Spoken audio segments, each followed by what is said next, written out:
நித்யானந்தா இறந்துவிட்டதாக வதந்திகள் பரவிய நிலையில் தான் உயிரோடு உள்ளதாக யூடியூப் நேரலையில் அவர் தெரிவித்துள்ளார்.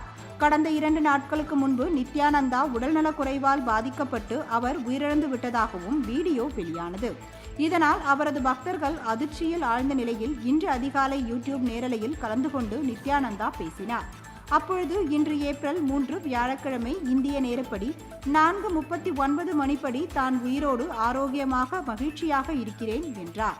கடந்த 2 ஆண்டுகளாக இந்து சாஸ்திரங்கள் தான் உலகின் முதல் ஆன்மீக AI செயலியை உருவாக்கும் பணியில் ஈடுபட்டு வந்ததால் நேரலையில் வருவதை குறைத்து கொண்டேன் என்றும், பல பேர் நினைக்கும் போக்கில் கைலாசாவை நடத்த நினைத்து நடக்காமல் போனதால் கோபம் அடைந்து நடத்தும் தாக்குதல்களை அறிவேன் என்றார்.